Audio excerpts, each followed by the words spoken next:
So good afternoon, everyone. It was a long day. So next steps, as we have already mentioned, that all the presentations that have been presented today will be on the website quite shortly, in 2-3 days. Also, we are going to share the participant list to encourage your networking, and also we have recorded the plenary sessions that will be also displayed on the website, and in 2-3 weeks maximum, the highlights report from the whole event will be accessible as well on the website. For the next events that we are planning to organize next year in 25, you will receive quite soon an expression of interest to join the second Rural Pact conference, which will be held in Belgium on the 8th and 9th of April between Tournai and Kortrijk, and it will be an important event for the whole community. So this is one point. We are also continuing in next year to organize some policy labs. We have already identified some possible topics that we are discussing with DG AGRI and DG Regio for the moment, but probably that rural proofing will be on the list of the topics that we are going to cover. We have also understood from today's meeting that it's an important topic to cover. And in terms of good practice webinars, we are going to, I would say, to cover the housing, which is also an important topic, probably tourism, culture, heritage, innovation, but we do not know so far concretely what we are going to cover on innovation. So you will be, I would say, informed about all these next activities. We are also going to publish several publications this year, early January. The magazine is almost ready, so by December you will have access to the magazine, which will be published on the website. Also 2 policy briefings. The second one from the Rural Pact Support Office that it's covering the empowering communities to take action for the rural vision, and the one that has been mentioned several times today, which is the Rural Pact Coordination Group declaration that will be also published as a policy briefing of the Rural Pact Support Office. So we are, for the moment, almost 1,300 members in the community platform, so we encourage you to register for those who are not which are not members, or which are not members of the community platform, so to receive all the information on our activities, which is important. So do not hesitate to register as a member and to register in the community platform. So this is from me, Enrique, so I'll let you continue. Thank you. Thank you very much. On this last point, becoming a member would be a priority for those to be accepted at the Rural Pact conference. We want to make that conference. We are specifically doing it in a rural area. We want to bring rural actors. It's going to focus on the Rural Pact community. So we really encourage you to become a member and join the online platform and benefit from all the features that we have in that platform and connect with more than 1,000 people. That's a big one. We are, at the moment, in the Rural Pact, already 3,000 people. So it's a community that is growing rapidly. Now, we started with the European Commission from DG Regio welcoming us on this policy event. They are very interested in what we are coming out from today's meeting. And we are going to close the event as well with the European Commission. In this case, from DG AGRI, we have the honor to have Antonia with us. Antonia Gamez, welcome. And please send us home safely. Looks so serious from here. So I'm not Mario Miluchev. I think that's evident. I think in the agenda, Mario Miluchev, my director, who wanted to be with you, of course, all asked me for, unfortunately, unexpected personal constraints. He can't be with us now, and he asked me just to close the event. And really, I think it's my privilege, and I am sure you agree with me. I participated indeed to many meetings, and I think this one was particularly, in any case, for me, and I'm very transparent always in saying what I think. very inspiring.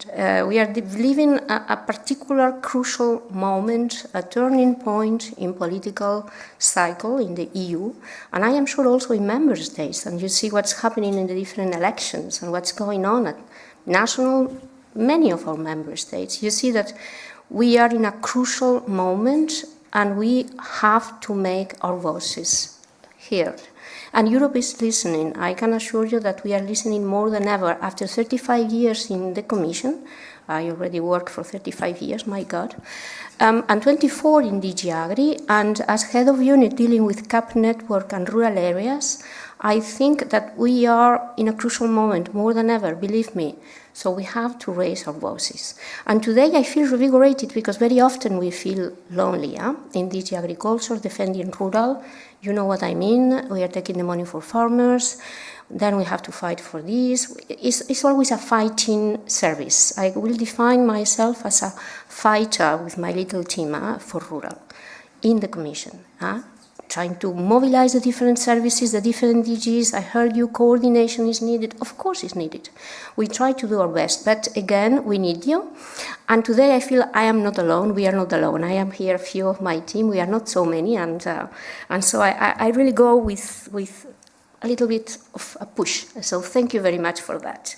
And that was my personal touch. Of course, I will try to sum up and close this event in a more formal way, because I think you deserve. I will not repeat all the excellent, closing remarks by the panelist listeners. I will not repeat all what has been said, but I wanted to focus and bring things back. Apart from saying it is my privilege and I feel revigorated, I think we have to mobilize more and more the people and communicate better, etc.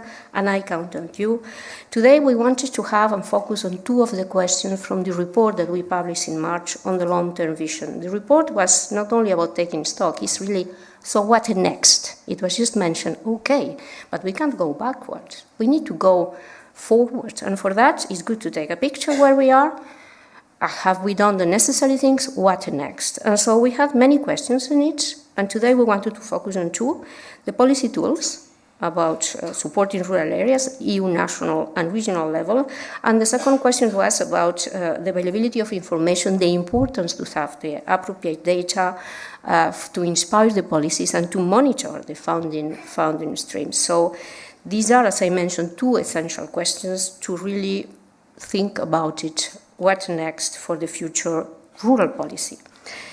When I heard today in the different breakouts and panels that we have, I think the communication, and I hope you agree, on the EU long-term vision has created a mobilization within the member states and regions. I hope not the only thing, but we mobilize and we were with the vision in part at the origin of this. We were happy to see that there are holistic strategies and coordination mechanisms in some member states. We listened to many examples. We started the morning with the examples from the Czech Republic, and Hungary, in Germany, but many others that were presented during the working groups. And I think that that shows that there is a mobilization that was, I hope, a little bit promoted by this communication that on the vision that the Commission and the European Union adopt. We also heard from you, and we take note, of course, we take note of everything, that you called the European Commission to lead by example. But to lead by example on implementing all the necessary elements to have a strong rural policy at EU level. You mentioned and you asked, for instance, passing by the new Commission that have to show a strong engagement for rural for the vision and for rural areas. You call for the Commission and for the EU, but in particular the Commission having a rural strategy with funding behind. It was mentioned, of course, sufficient funding. You also ask enhancing an action plan, ensuring enhanced rural proofing. We heard about more coordination, etc., etc. You also mentioned that when designing policies, we need to have the right level of granularity for the interventions to be focused, ongoing, and be efficient. I think the presentations were quite clear that we really need an appropriate level of granularity on the data that we have. I heard as well that we need mandatory integrated tools, mandatory intervention in relation to the funding, and many other initiatives. I think you will agree as well that it's not only at EU level that we have to intervene. Member states and regions have a key and important role to play, And having holistic strategies, you heard the example, are really essential. It helps to enhance and coordinate and have a horizontal coordination of different departments, policies and funds, and to be more efficient. And there I invite you as well to see the other ingredients that are mentioned in the Rural Pact, implementing Rural Pact document at national level. That is, I think, highly relevant. You also call, I hear, the Commission or the EU for more guidance for member states to develop a national strategy and also for enhanced capacity building. We also presented today several interventions from several services, DG AGRI, Employment and MARE, how the Commission services are monitoring the flow of EU funding to support rural areas. We also heard about your expectations and needs in terms of information and what improvements are needed on the monitoring of those funds so that we enhance transparency without increasing, of course, administrative burden.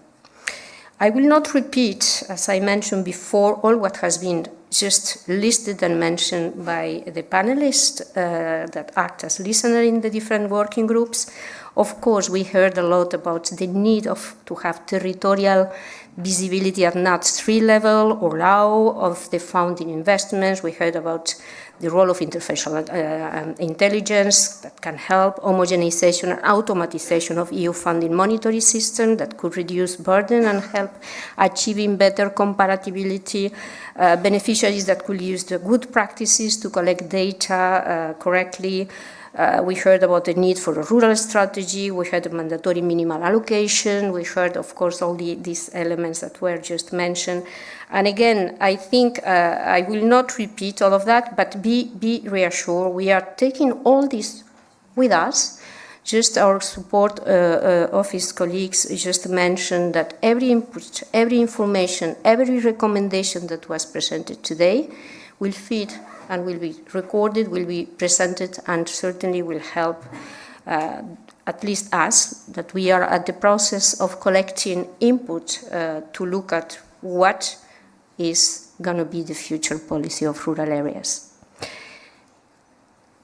So, as I mentioned before, dear participants, I don't want to take all of the time. I know it was an intense day. I think very, very happy and very content-wise, very dense. But this event, and it was repeated by the different intervenants, even starting with our colleague from DG Regio, this is very timely at the EU political cycle. On the 17th of September, you know that Commissioner van der Leyen proposed the names of the commissioners designate and the portfolios, reflecting the ambitions that she herself presents as the political guidelines for the next college. And if you look at the mission letters, we see that rural areas will be part of the portfolio of two commissioners mostly, meaning Commissioner Hansen for Agriculture and Food and Vice President Fito for Cohesion and Reform.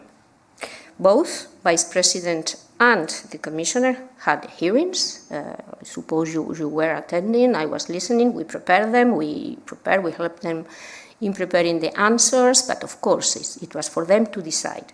But what it was clear from the hearing is that they were both asked to understand, and I'm reading, the concerns of people in rural communities and to come up with solutions that will make a real difference. Looking forward. I take it like this, never going backtrack. So come up with solutions. So we noticed a few days ago that the new college will enter into office likely by the 1st of December.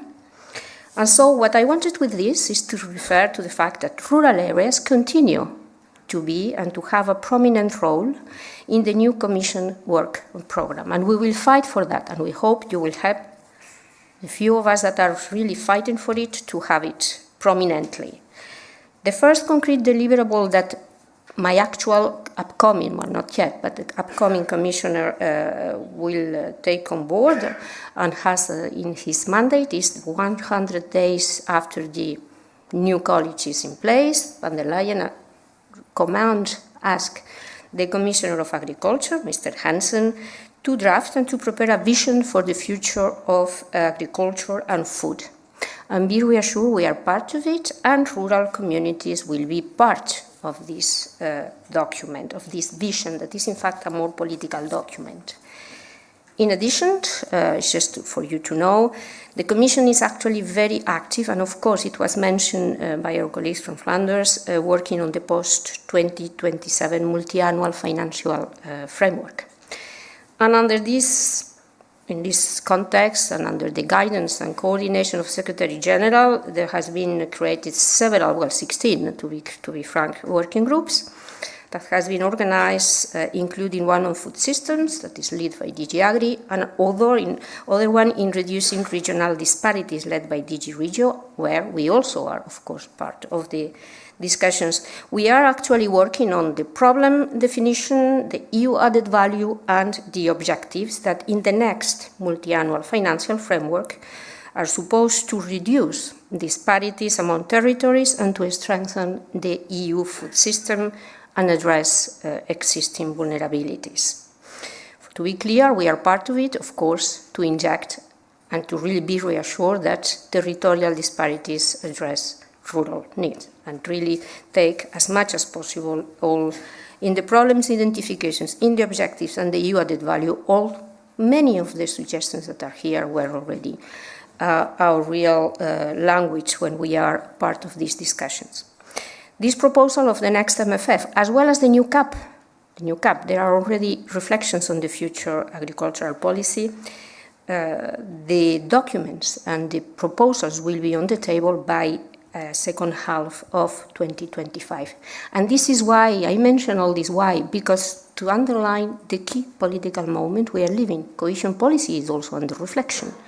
And so with the new founding structure, with the CAP in discussions, with the cohesion policy, so it is the moment to raise the voices, to really have this type of debates, to have these inputs coming from the bottom, to really have all the elements that are needed.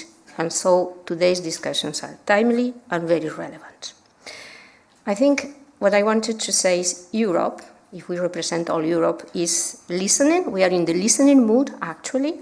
And so I really invite you all, and I repeat myself, but it's really a key message from my side, that as the rural family that we are, the rural Pact community that we are, we have to participate and raise our voices actively and be proactive in all the debates that we are being confronted with, and it's just a starting point on the next MFF and all the EU policies to come.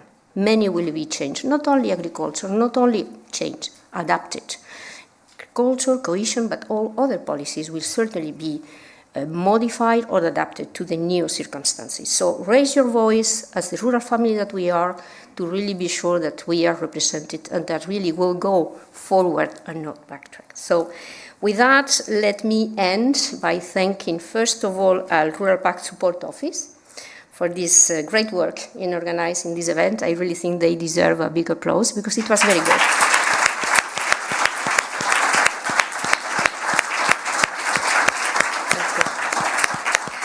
I also want to thank TPIC for the logistics, the speakers. Thank you very much to all the speakers who really help in having this intense and very interesting debate. Thank you so much.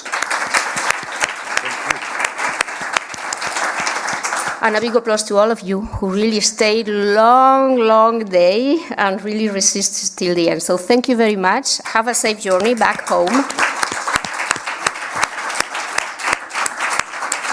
And don't forget, the time is now to raise the voices for rural areas. Thank you very much.